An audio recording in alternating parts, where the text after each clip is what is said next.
Meus queridos irmãos, eu quero complementar a todos com a paz do Senhor Jesus. Quero externar minha gratidão a Deus pela vida de todos os seguidores do canal Rascunho da IBD. Eu sou o pastor Edivaldo Pereira. Nós estamos aqui para ministrar, ensinar e comentar a lição da revista da Escola Bíblica Dominical da Casa Publicadora das Assembleias de Deus, a CPAD. Tá certo? Se você ainda não é inscrito, se inscreva no canal para nos ajudar. Se você ainda não deixou o seu like, deixe o seu like, compartilhe para que mais pessoas ouça a palavra de Deus, tá certo? Nós estamos no terceiro trimestre de 2022 e estamos estudando uma lição que começamos no domingo passado, né? E nós vamos dar continuidade. O tema geral da nossa lição é ataques contra a Igreja de Cristo, né? Quando vamos trabalhar essa tratativa, nós vamos encontrar uma infinidade de ataques que é feito contra a Igreja, né? E hoje nós vamos trabalhar na lição de número 2, que tem como título a banalização da graça, né? Nós vamos trabalhar sobre baseado no texto de Efésios, capítulo 2, versículo 4 ao versículo 10, tá certo? Que nos diz assim o texto: Mas Deus, que é riquíssimo em misericórdia, pelo seu muito amor com que nos amou, estando nós ainda mortos em nossas ofensas, vos vivificou juntamente com Cristo, pela graça sois salvos, e nos ressuscitou juntamente com Ele e nos fez assentar em lugares celestiais, em Cristo Jesus, para mostrar-nos ao século vindouro as abundantes riquezas da graça pela sua benignidade para conosco, e Cristo Jesus, né? E com Cristo Jesus. Versículo 8, né? Porque pela graça sois salvos por meio da fé, isso não vem de vós, é dom de Deus, não vem das obras para que ninguém se glorie, porque somos feitura sua, criados em Cristo para as boas obras, as quais Deus preparou para que andássemos nela. Glória a Deus. Lição de número 2, que temos como título a banalização da graça, tá certo? Muito bem, nós vamos começar a trabalhar o que é banalizar, ou o que é banalização, não é? Como vamos definir essa palavra, o que diz o nosso dicionário. Então, banalizar, ou dentro desse contexto, nós vamos ver o que isso significa, quais os sinônimos que apresenta nessa questão da banalização. E depois nós vamos definir graça dentro dos seus mais variados aspectos, né, para que possamos entender melhor o que diz todo o contexto da palavra de Deus, né? O que é banalizar? Dentro do dicionário bíblico, dentro do dicionário da nossa língua, dicionário Aurélio, banalizar, no seu sentido geral, é o ato de se tornar vulgar. Então, vulgarizar, tornar simples, ou tornar sem importância. Então, quando vamos trabalhar essa questão, vamos observar que estão banalizando a graça, estão brincando, né, das mais variadas formas. Quero informar também que tem um canal onde ensino teologia, o canal Rascunho Teológico, e eu gravei 5 vídeos sobre essas temáticas, né? Sobre a teologia liberal, sobre a teologia generosa, sobre as tendências e as linhas teológicas tendenciosas.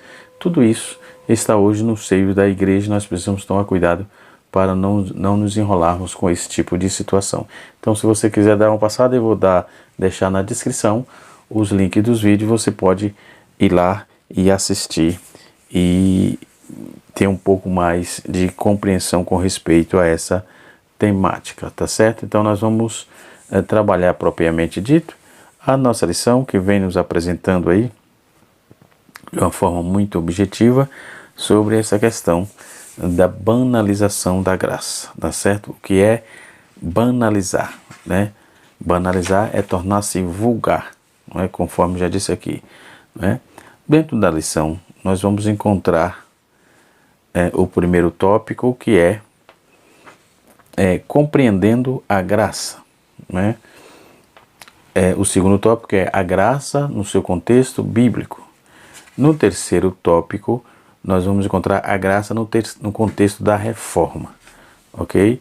Então nós vamos trabalhar essa proposta bíblica e com certeza estaremos aprendendo bastante com respeito a essa temática. Mas antes mesmo de entrar no tema, que na verdade já estamos no tema, mas antes mesmo de começar a traçar tudo, nós vamos definir um pouco do que é graça, né?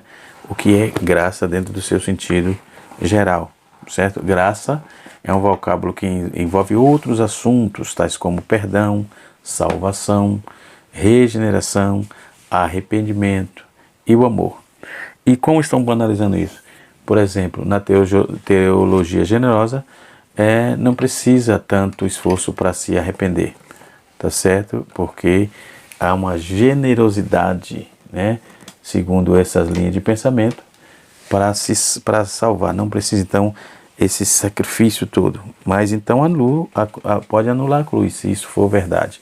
O que não é verdade, obviamente, né? Então, existe palavra graça que não contém a palavra graça. Como assim?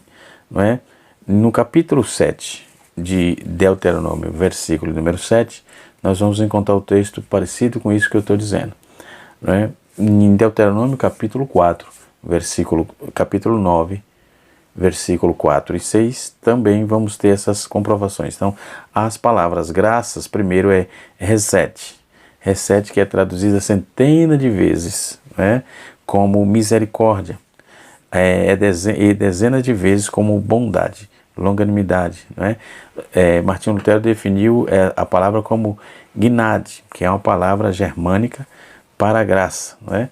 Então, a despeito disto, não é exatamente, né, o que vamos... Opa, deu um probleminha aqui, peraí, vamos arrumar, que já está tudo ok. Isso, muito bem.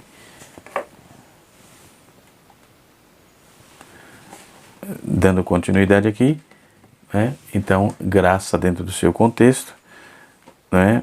E eu estou trazendo a etimologia da palavra em vários ângulos, em vários idiomas e etc. Então, a gnade, por exemplo, que é uma palavra germânica, né?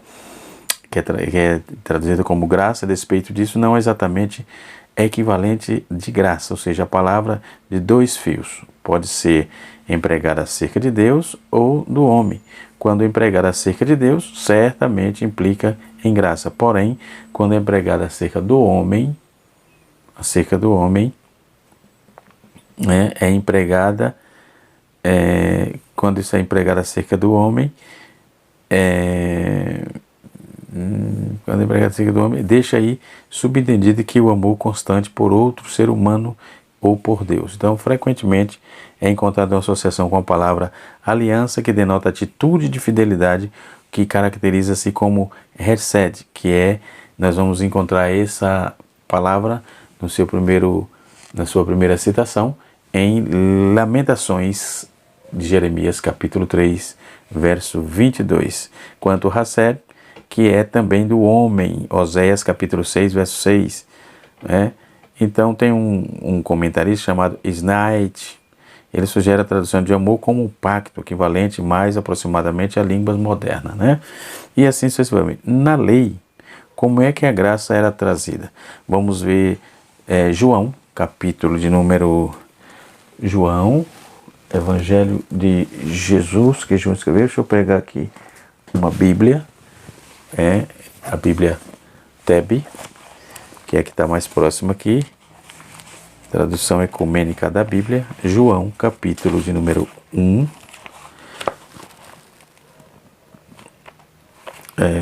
no seu verso 17. João 1, 17. Achei aqui João, capítulo 1. O seu verso 17 diz assim: se a lei foi dada por Moisés, a graça é a verdade, e a verdade viera por Jesus Cristo. Então, vamos ver que dentro da lei, a graça já estava intrínseca, né?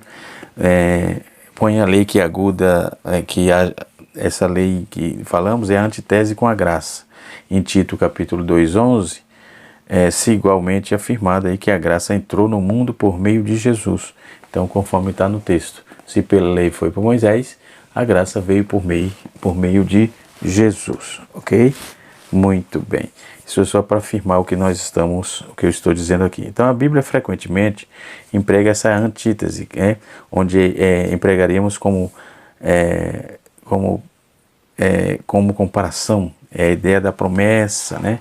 A ideia que aponta aí como promessa e assim sucessivamente. Vamos ver Paulo citando em Gálatas capítulo 3, verso 16 a 22, onde ele dá a ideia que é desenvolvida no Novo Testamento nas epístolas, né?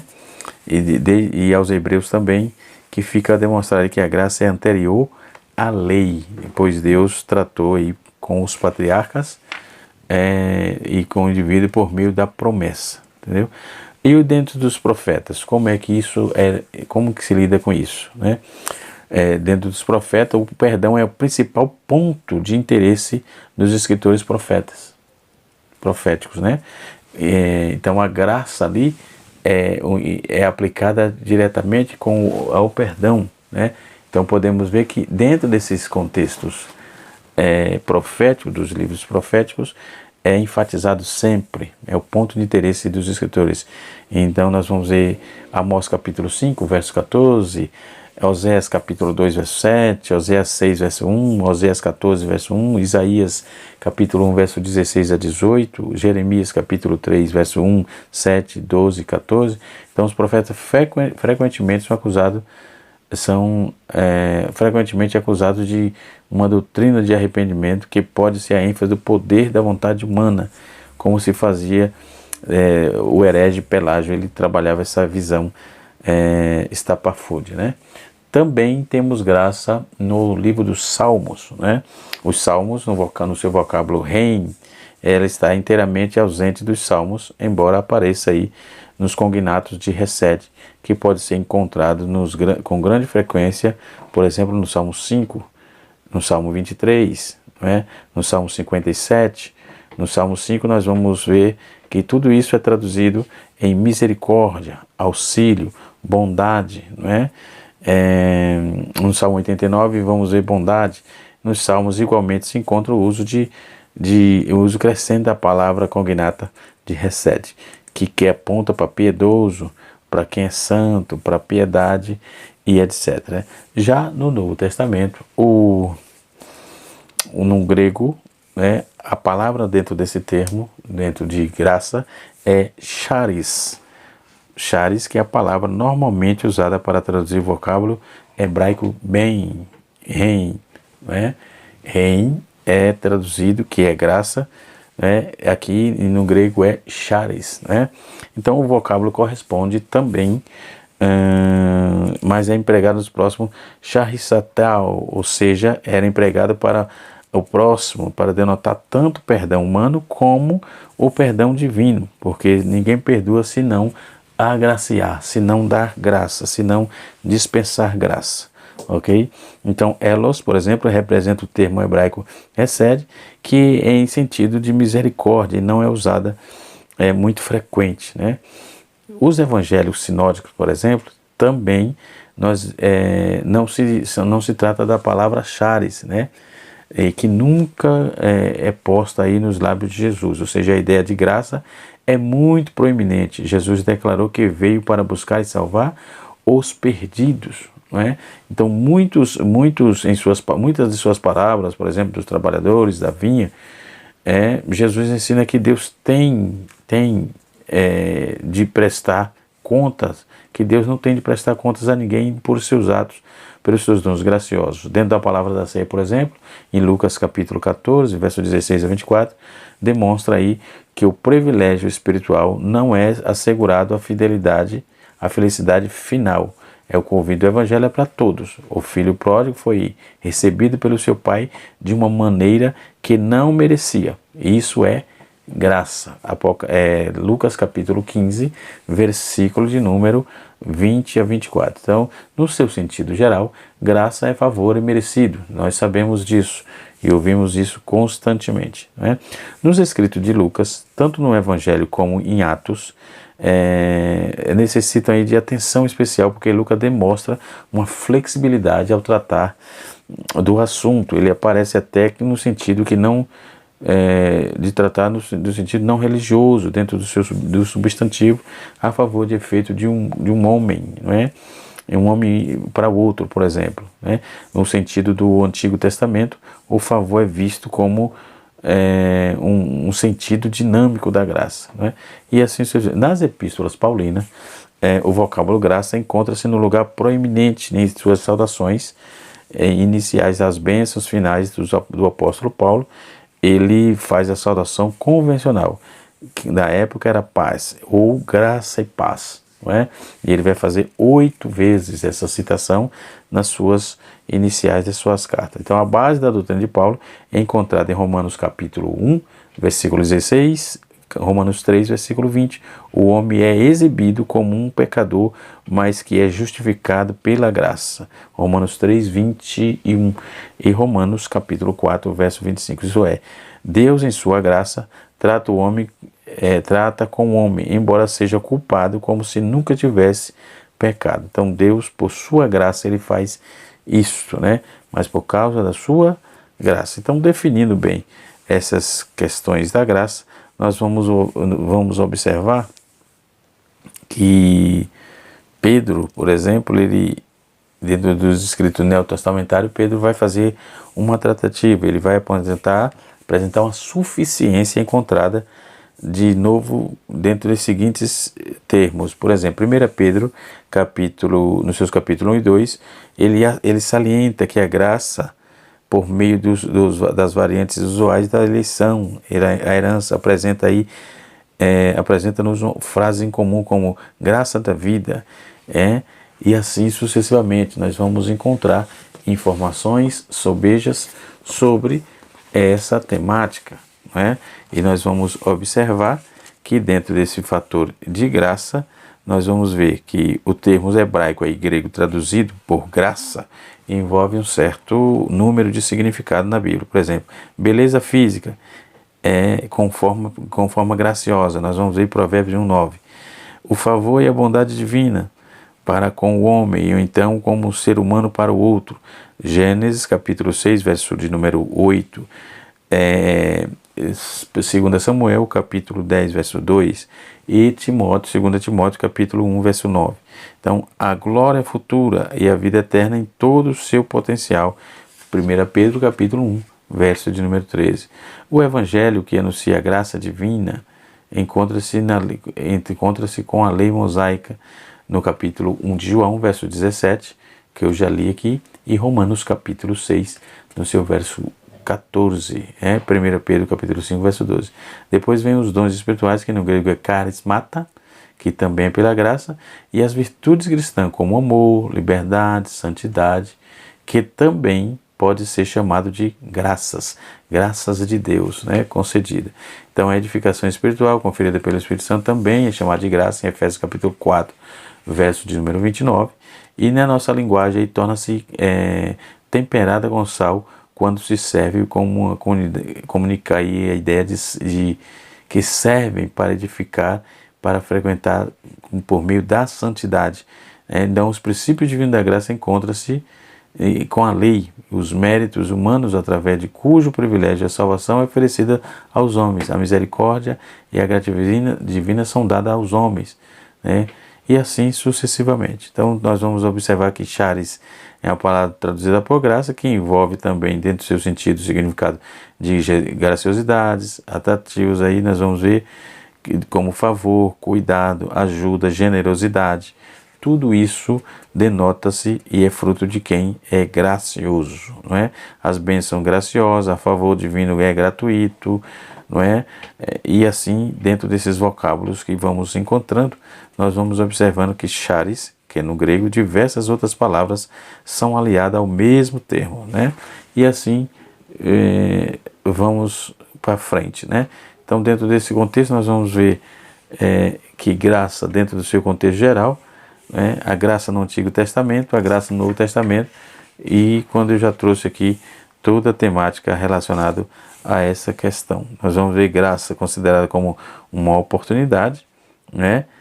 E também dentro das suas descrições, dentro da teologia, desse campus teológico da graça, nós vamos encontrar graça atual, graça habitual, graça irresistível, graça geral, nós vamos encontrar graça proveniente, nós vamos encontrar graça santificadora, graça suficiente, graça eficaz e graça comum, né? Então, todas essas funções é importante notar. É a graça comum dentro do seu contexto geral. Nós vamos ver a patrística, os pais da igreja, trabalhando sobre essa questão, tá certo? E assim sucessivamente. Então, vamos embasar aqui todo o nosso conteúdo dentro desse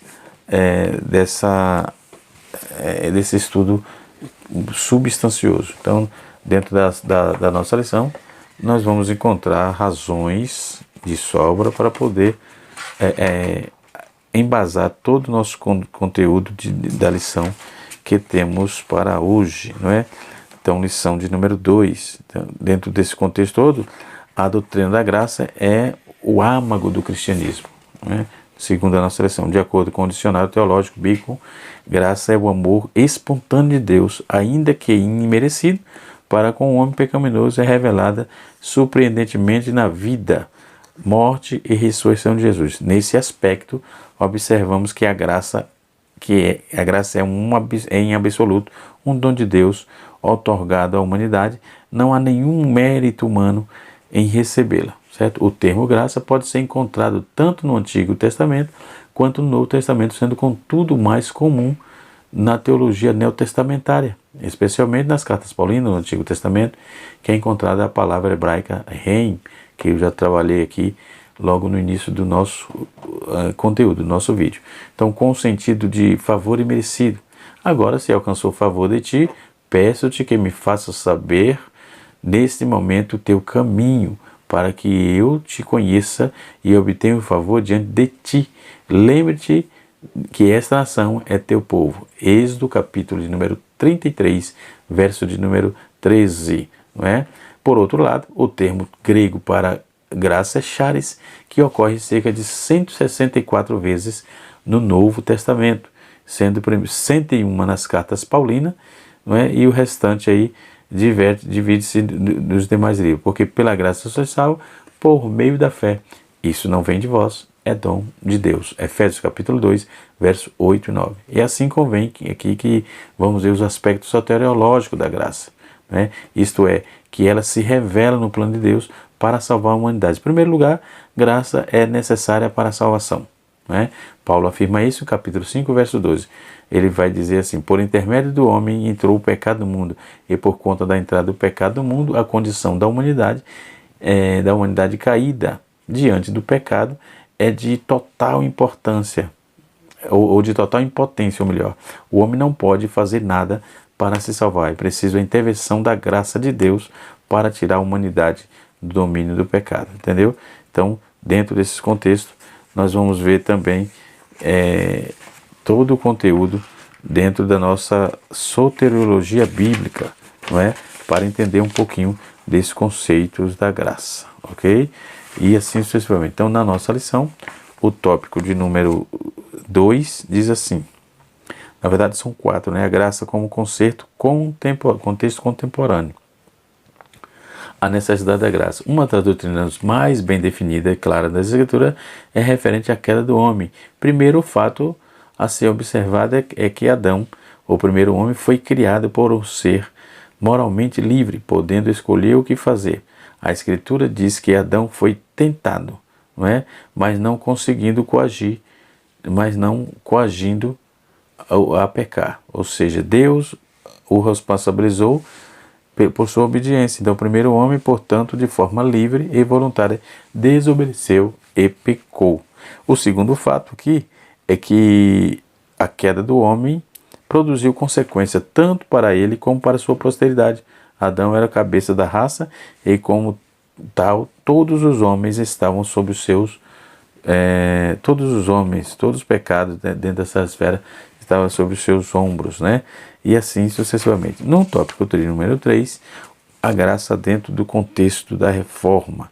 Nós vamos ver a corrupção da doutrina da graça, né? Dentro do contexto da reforma protestante, no século XVI, é muito diversificada, contudo é possível identificar alguns fatores que contribuíram, né, para o surgimento da reforma. O catolicismo perdia a influência, por isso surgiu aí a reação contra os líderes religiosos por conta do seu baixo nível moral, a rejeição da doutrina católica como válida foi um interesse, um maior interesse pela educação, que deixa de ser um privilégio dos líderes católicos, né? Então agora isso aí era para todos os que ali congregavam, comungavam, né? Então, depois nós vemos a restauração da doutrina da graça, como foi observado. A reforma protestante surge como uma reação à corrupção da doutrina da graça. Lutero, um monge alemão, né, agustiniano, torna-se o principal porta-voz da doutrina. Pela fé somente posteriormente, o lema luterano seria conhecido como uma das 5 solas, sola gratia, ou seja, só a graça. Os reformadores estavam também convictos de que somente através do retorno às Escrituras a doutrina da graça poderia ser restaurada, ok? O quarto tópico da nossa lição nos aponta assim: o contexto da graça contemporânea, né? A graça barateada, né? Há muitos, a expressão, eu lendo um artigo aqui na revista Ultimato, né, eu encontrei um artigo interessante, e dentro do artigo estava assim: graça barata, barateada e banalizada. Então a graça barata não houve, porque não fala a língua da vida do próximo e do Criador. Então, pela graça foi tão somente através dela encontramos o sentido do Evangelho do Cristo ressuscitado. Agora, no desdobrar das páginas da história, muitos ainda lançam suas cartas impetuosas de intenção de adulterá-las, denegri-la, né, quando não a tornar numa figura esquizofrênica, né, em um gueto para personalidade distante do seu próximo, da vida e de si mesmo. Eis uma suma, nominalmente graça barata, barateada e banalizada, como moeda de troca, promiscuidade, como desatinos, paranoias de megalomaníacos, sempre busca a manutenção dos seus desejos egoísticos e cobiçosos. Então, graça barata se pauta numa intenção subjetiva da cruz, que faz parte de um compêndio de ideias, né? Ideias adequadas à sua cultura, e descomprometida com a questão da eternidade, da espiritualidade e da ortopraxia pujante para ouvir a palavra chamada de revelacional. Vale dizer também que a graça barateada e banalizada perfaz o itinerário dos conchavos, né? Procura agradar a todos e para isso verte um Messias que para todos os estilos. A graça barata traz uma fagulha das boas novas dos domingos aos domingos, preferencialmente durante a semana. Permanece aí o ostracismo e em alguns de nossa vida cotidiana. A graça barata vai para o mundo sem o Espírito, mas também oferece o Espírito sem o Verbo encarnado, não é? Então, de acordo com essa visão, essa graça barata, ela é insuflada aí por líderes e personalidade, discursos imediatistas. Hoje nós temos um movimento chamado Movimento de Igreja Church, ou Church, que é dentro do contexto em inglês, que quer dizer igreja. Ou devemos ver modelos de igreja totalmente obscura, não é? Que não tem nada a ver com a sacralidade, não é? Do que Deus propôs. A graça dos ecos destoante, né? A graça do Criador é totalmente diferente dessa graça barateada e banalizada. Ok? Que Deus em Cristo tenha misericórdia de nós, que Deus em Cristo nos ajude e que possamos sermos e vivermos debaixo da potente mão de Deus e da sua graça salvadora. Bendito seja o nome do Senhor Jesus. E não deixemos aí nos levar pela graça barateada e banalizada. Ok? Deus abençoe a todos, que o Espírito de Deus continue sobre as nossas vidas, nos ajudando em tudo. Amém? Deus abençoe. Canal Rascunho DBD, ensinando para transformar vidas.